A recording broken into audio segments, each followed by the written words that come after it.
Welcome protagonists, my name is Codiferrous and today I'm bringing you Cuphead all DLC bosses ranked from easiest to hardest. The Delicious Last Cours expansion brings us a new island fraught with even more punishment.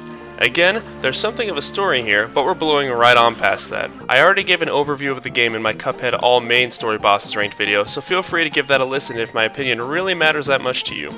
If not, then you already know what's going on. Let's get right to the key points. This video is entirely my own opinion. Everyone's experience with the game is going to be unique, so your list is likely to be different than mine. Next, the following footage that you're about to see is recorded on normal difficulty. Just as before with the main story bosses, I will be doing the primary pathing through the bosses and none of the secret phases. Now, I am aware that the DLC introduces some insanely powerful weapons such as the Crack Shot and Converge, as well as the Astral Cookie Charm that allows us to play as Miss Chalice. But the fact that Miss Chalice starts with 4 HP, can double jump, has an invincibility roll, and a dash parry makes her completely broken and all but trivializes the game, especially when you stack on the Converge. Of course, I have never been one to take the coward's way out, which means that we are rocking the same loadout as our playthrough in the main story. The starting gun, aka the pea shooter, as well as a smoke bomb. As you might imagine, this made certain phases of certain bosses unbearably difficult, and when I cover them, you will see exactly why. Now before we set sail on the adventure, I need to pass around the channel offertory and humbly ask that you subscribe. These videos always take a copious amount of time to create, and your support means the world to a growing boy like me. Alright, intro over. Let's take one more trip to the flogging chamber as we analyze each DLC boss's attacks, abilities, phases, and bullshit factors to determine who is the mightiest of them all.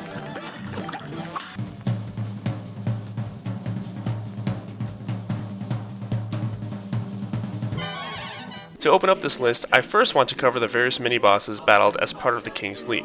Because these are not official bosses per se, they are more in a league of their own given that they are similar to the parry encounters that you complete when getting additional supers during the main story, and as such they will be ranked in their own echelon. From easiest to hardest, we will begin with the Bishop.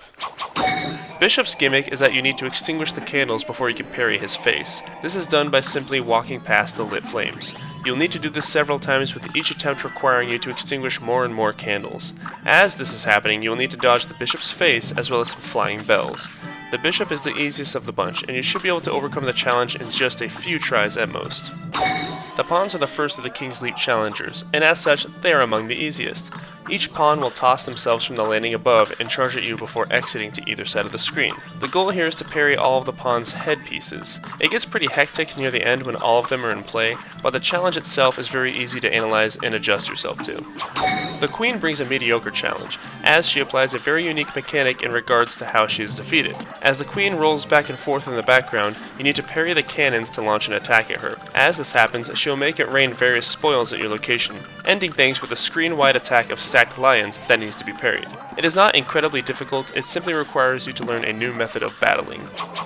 Playing as Miss Chalice makes this so much easier, but alas, that is not our case. This fight is horrifically tedious as we need to parry the plume atop the knight's head. Unfortunately for us, when using the classic method of parrying, there's only a single attack that is completely safe for us to go in, and that is when he does the wide overhead slash. You will have enough time for a single counter before you need to back away and wait for another opening. You need to be exceedingly patient with this fight, as the knight needs to be parried 1100 times or so, give or take another 100. The Rook was pretty brutal. He discharges decapitated heads that you need to parry back into his head, making certain to juggle the heads, as they disappear when they touch the ground. As you parry more and more of them at him, Rook will begin to discharge spark projectiles at your knees. Make certain to dodge the flying skulls, mind you. The method to beating him is clear as can be, but I don't know what it was, I just kept getting slapped around by his attacks. Again, these bosses are not mandatory for the sake of completing the DLC story, but they do reward you with coins to purchase the most powerful and certainly most balanced items that the game has to offer. But if you're playing the game my way, then this should have no meaning to you whatsoever.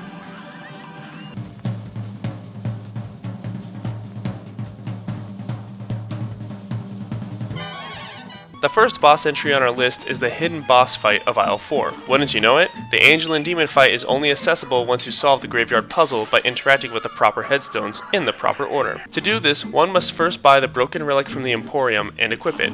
Then speak with each of the medal winners to get a hint about which stones are the correct ones. The first place podium corresponds with the first gravestone, the second place with the second one, and the third place with the third one. Each contestant's lines refer to their correlating headstone, but please know that the hints and order for the headstones are randomized for each playthrough of the game, meaning that your hints will not be the same as mine. In my playthrough, the first place contestant says, "Leave it to an upright citizen like me to win the whole thing." This tells me that the first gravestone is in the upper right corner. The second place contestant states, "Second place just ain't right, down one place from last year." Honestly, this one stumped me for quite some time as I kept thinking it was the down position headstone, when in actuality it's right down, meaning the lower right corner. Finally, third place states, "It ain't right.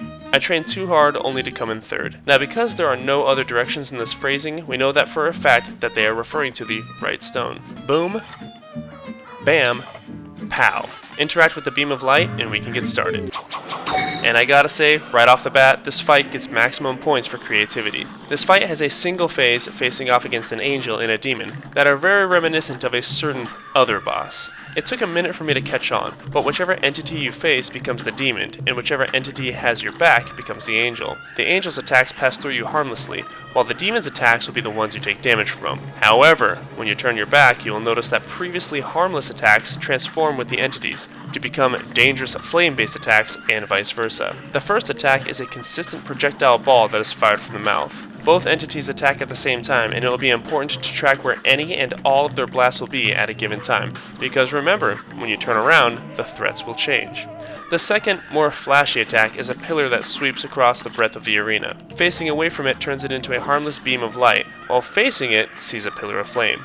The final threat to worry about is the lightning bolt underneath the cloud platform that floats to and fro. My strategy for this fight is to stand in the middle and focus entirely on the right side, thereby allowing me to ignore the other half of the stage. I would smoke bomb through the lightning, and occasionally sync up to smoke bomb through both the lightning and the flame tornado. I tried to position myself in the middle to keep the demon under fire at a diagonal angle, as it only takes damage from headshots. And that's it. With only 3 threats to worry about and a single phase, this very cool fight lands at the bottom of our list. But make no mistake, it has quite the learning curve and is only a taste of the hardships to come.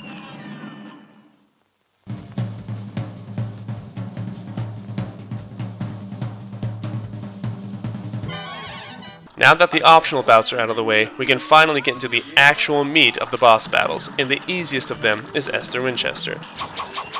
Esther comes out a-blazing in this bout, kicking off with some rounds of snake oil. Small bullets will fly out and bounce off the screen, transfiguring into 2 oily snakes that fly back at a quicker rate. Bouncing between the top and bottom floors of the saloon, Esther will cast out a lasso and rake in a massive cactus that takes up whatever portion of the screen that she is located at. To spice up the fight, we also have 2 minions to worry about, the first of which being a vulture that comes in from the left side of the screen and drops a dynamite stick. When the dynamite stick hits the ground, it will split into smaller sticks that travel upward in a wave formation. Not only that, but small flying horses will pop in from the right and spit cactus balls at your location. Bomb Esther when she goes low, and gun away while high. After serving up enough lead, Esther will erupt out of the saloon with a vacuum, sucking up the remains of her establishment. Be wary, as the incoming rebel can indeed damage you. For this section of the boss fight, the vacuum will take in all kinds of different valuables, attempting to draw you into it in the process. After reaching critical mass, the vacuum will expel safes into the air that explode on impact, releasing all kinds of projectiles across the battlefield. This then repeats. Bomb up and we can see ourselves into Phase 3, where our bovine friend is processed into a freakish sausage amalgamation. The boss now gallops nightmarishly, flopping their meat in our general direction. The flight pattern of the meat change depending on if Esther throws them while on the ground or thrown while in the air. Simultaneously we'll be attacked by abominable cans of beans. Oh, the horror! The cans will have strings of beans trailing to smack us, but not with these sick tricks. There shouldn't be anything that you're not used to at this point. But the real fun springs up in Phase 4. Packing up this sausage party and putting it into a tin opens up our final can of worms. The can releases 2 screen-wide chains of sausage links with gaps in between. These links will cross back and forth all the while Miss Winchester spits out a shotgun spread of jalapenos. Keep the guns on full blast and focus on maneuvering between the sausages. The screen can get pretty dang hectic here with so much going on, but if you made it to this phase with 3 HP, then you shouldn't have too much to worry about. Eat up and let's get out of here.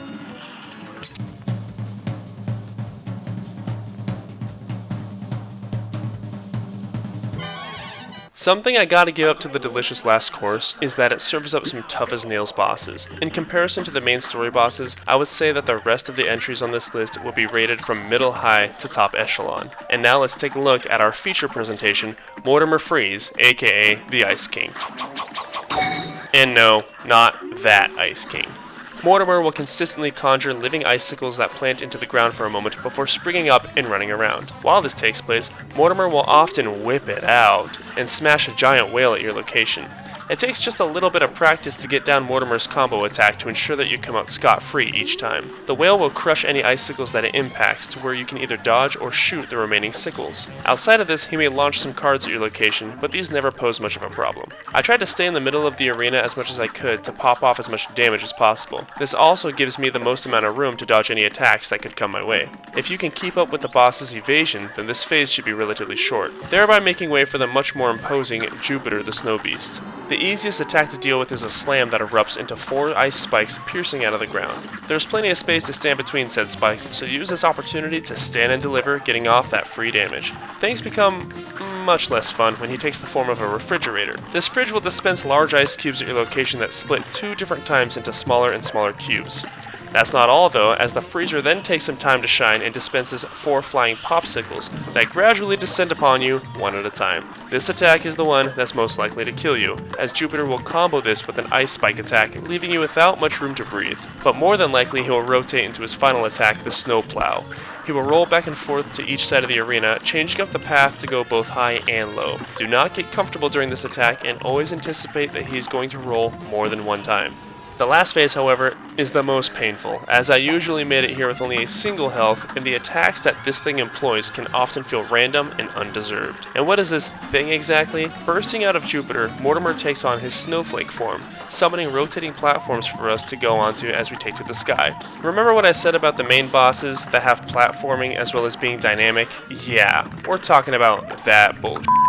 And unfortunately, that's what this phase is all about. Morty will change his position from either side of the screen and pop off a choice of 3 different attacks. The typical opening move will be a self-applied enucleation. His eye will float out and discharge a vertical laser multiple times before returning. But of course, there's more projectiles where that came from. Prepare your Angus for some buckets and snow cones. The buckets come out and split into 3 moon projectiles upon hitting the edge of the screen. The snow cones are signaled when the snowflake converts his mouth into an ice cream stand and begins floating around the platforms. The cones themselves spread out and then aim inward. But of course, to add some razzle-dazzle to these attacks, Snowflake Morty can flip upside down to alter the trajectory of each of these moves. This last phase was such a sensory overload for me with so many moving parts going on that I would heavily stress that you come into this final phase with no less than full HP.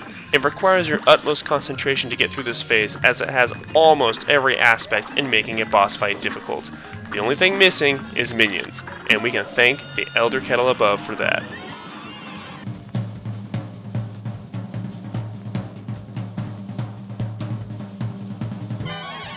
Available at the start of the DLC, the Moonshine Mob was actually my first encounter of the DLC, and they are here to give you an incredibly rude welcome. Each phase of this fight sees you dealing with a different member of the mob, and our greeter is none other than Charlie Leflegs. The battlefield is fairly large, but that leaves us with all the more room to get slapped around. Old Charles patrols back and forth on each platform, attempting to step on your face in the non-fun way. As he does this, he will press a button and deploy bombs across the area that dangle from some webbing. Touching these bombs will cause them to detonate just a moment later, so keep your dash at the ready. But of course, what kind of mob fights solo? Pulling out a vintage phone, Charlie will give his backup a jingle, and in come the fly mobsters, appearing on each floor and slowly making their way towards you.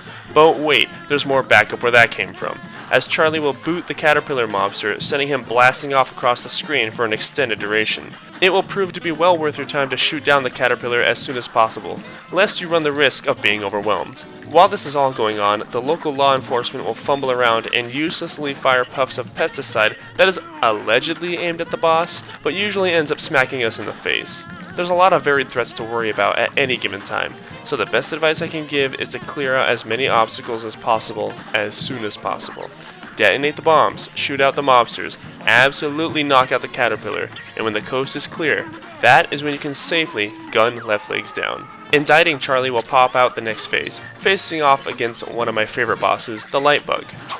This wonderfully designed boss comes swinging out to perhaps the best soundtrack in the game, blasting out 6 colorful sound waves from the gramophone as she passes back and forth on the center platform, making for quite the spectacle. As the sound waves spin, 3 of them will gradually turn red, and once they do, they become lasers that can damage you. I initially made this fight much harder on myself as I attempted to run away from the lasers as they circled, but then I moved to work smarter and not harder. Instead of running around like a maniac, you can sit on the bottom floor and simply smoke bomb to the other side of the laser as it passes you. There will be some moonshine barrels and adds that pop out from the sides of each platform, but they are readily gunned down. And naturally, that makes way for the worst stage of the bunch, the Anteater.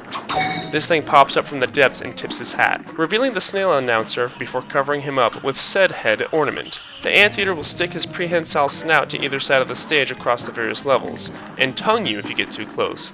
After making up his mind, this tongue will shoot across the full width of the stage and ingest a scuffle ball of cops and mobsters before launching them out. This scuffle ball will bounce in every which direction at a surprising speed before the Anteater gets his tongue on once more. You can counter the tongue at any given instance, but given that you can only damage the boss by shooting his snout, your windows of opportunity to attack are very limited, as are your opportunities to avoid damage. I honestly struggled here, and I don't have too much reliable advice to offer. Getting through this phase rewards you with the knockout. Or so you would think. The surprise phase 4 is against the snail boss himself. He remains stationary and attacks by yelling obscenities into the megaphone. These sound blasts come out surprisingly fast. Focus on dodging and just shoot as you are able to. He doesn't have much health, so with any luck we can blow him back and get the true knockout.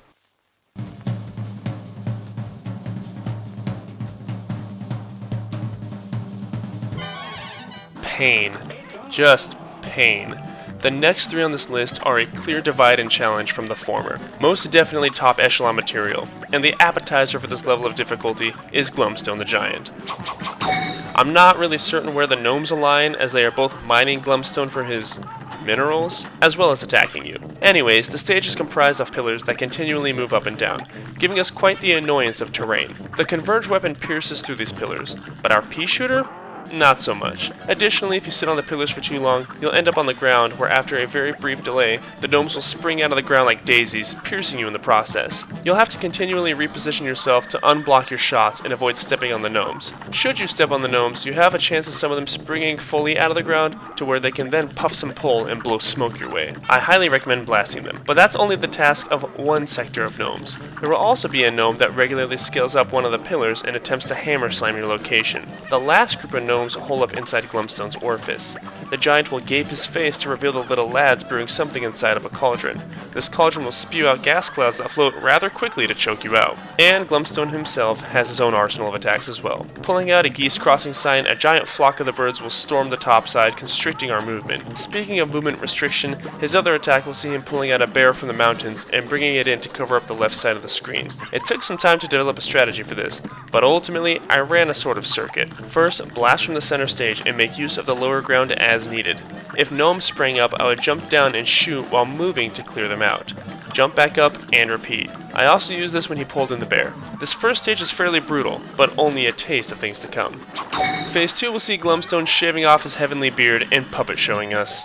The stage is simple in design, but somehow tricky. The king dice and devil puppets will bounce a bag of coins back and forth, while yet more gnomes spring out of the ground, sometimes directly underneath you, resulting in totally fair and balanced gameplay. It is because of these gnomes spawning under my gourd that I run around wildly across the stage, carefully timing my smoke bombs to avoid damage. Taking down the devil and king dice for a second time causes our mountain friend to become enraged and eat us. Stage 3 takes place inside of Glumstone's stomach, where we fight his stomach ulcer or something? No idea. But whatever it is, it's gotta go. Platforming on several skeletons, we need to avoid the acid, the bones, and the drumsticks shot out by the ulcer thing, as well as scuba diving gnomes that shoot birds at us from either side of the arena. As the ulcer projectiles hit the various bone platforms, they will submerge in the acid. Occasionally, one of the bone platforms will open its mouth and reveal a pink cowbell. You will need to parry this to restore all of the platforms, lest you be left to be digested. This last phase is total mayhem, and requires you to enter the flow state. No thoughts, only action. Cure our colossal friend of his gastrointestinal invasion to see to the end.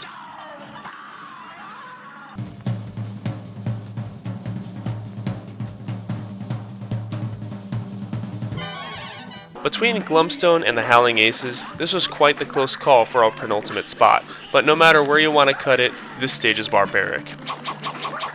The opening act is against Bulldog. How do I put this to you lightly? You're gonna die. For the entirety of the stage, you stand on a plane that you can control by standing on the left or right side of the wings. I didn't know this for quite a while, so you're welcome for the free tip. Hopefully, I save you some deaths there. But even my advice won't stop the onslaught of assery. The dog Chinook houses 4 Yankee Yippers that spring out of any one of the given hatches to sprinkle 3 tennis balls. This attack persists throughout the entirety of Phase 1. The big dog himself will descend on either side of the stage and perform one of 2 attacks. Should he come down toting a cat, he will discharge 3 yarn balls in quick succession that need to be ducked under. His alternative will be a tattoo manifestation of crossbones that fling out in a count of 3 at varying elevations. These bones will pause for a moment before boomeranging back. A simple loadout, but Bulldog's attacks serve to jail you into being bombed by the Yippers. So more than anything else, keep your eyes on where these balls be dropping, lest you get African goggled. You need to damage Bulldog himself and not the plane he flies, so keep your weapon trained on him at all times. Blasting him out of the skies discharges the Yankee Yippers who encircle your ride, bow-wowing periodically. This phase is a freebie, and serves as a great opportunity to fill up your super meter. Aim directly left or right as the pups will fly directly into your realm of fire, while you focus on dodging and parrying. One by one we send these puppies to cross the Rainbow Bridge, and commence the final face-off against Sergeant O'Farah. O'Farah's fight is horribly gimmicky. The appetizer is a nice formation of lasers coming out of the paws. You have just a moment to take note of the trajectory before making your dodge. The laser sequence will always end with a platform-wide beam requiring you to jump. Afterwards, the camera will twist 90 degrees and change your controls. While this persists, various dog bowls will be released to slide across the screen. A very helpful tip here is that the red bowls will only go at ground level, and the yellow bowls will go high. This is also your opportunity to damage the boss. If you can manage, try to shoot up at O'Farah, will ya? Because after this, it's back to lasers to repeat the cycle. Yet another helpful hint, I didn't know at the time of this recording, but apparently during the laser phase, you can shoot the rays to do damage to the boss's health. What a neat thing to know that would have reduced my torture sentence. This phase ruined my orifices. I just struggled way too much on the controls flipping while simultaneously trying to shoot the boss. I had to learn to perfect run the first 2 phases to save all of my health for this phase. Of course, this would be made leaps and bounds easier if only I had some kind of weapon that had homing capabilities.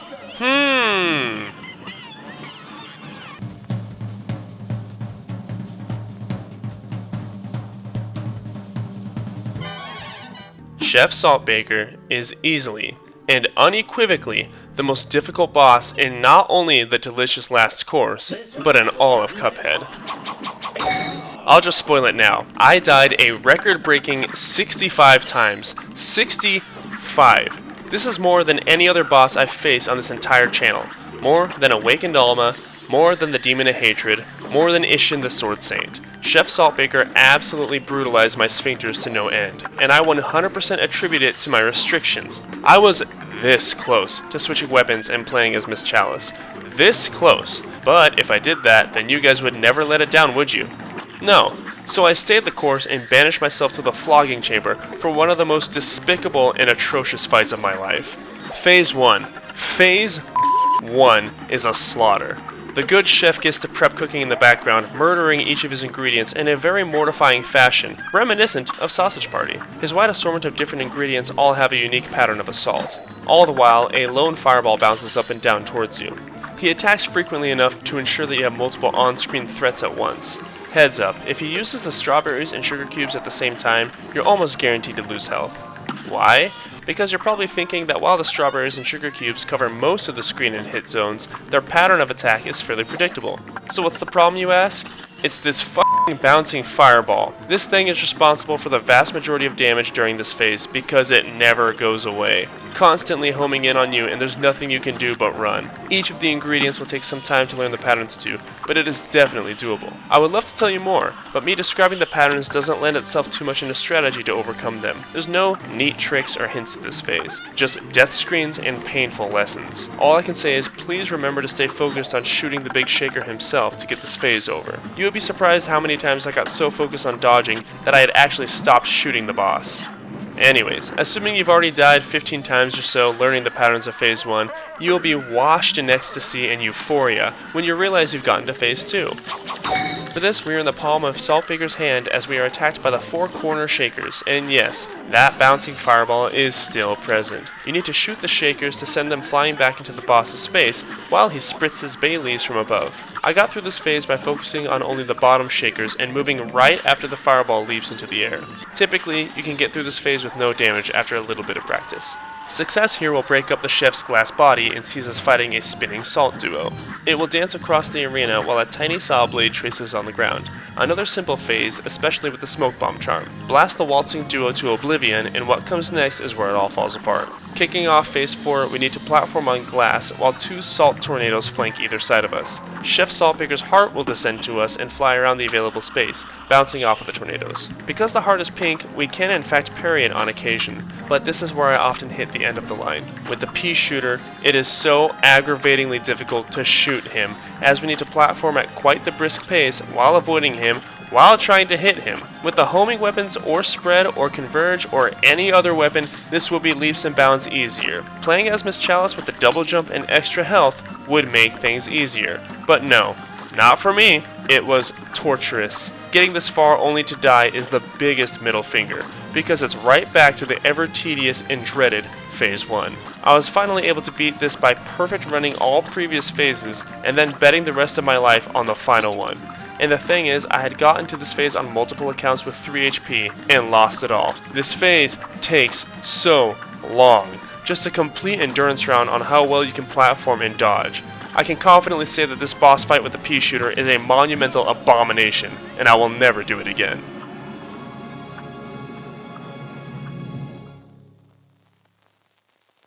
And that's going to do it for this list. The Harmless Henchman Award for the least threatening boss goes to the Angel and Demon. Having only one phase, although challenging, results in this being the shortest bout and therefore the easiest to master. And do I even need to tell you who the Lethal Adversary Award for the most deadly encounter goes to?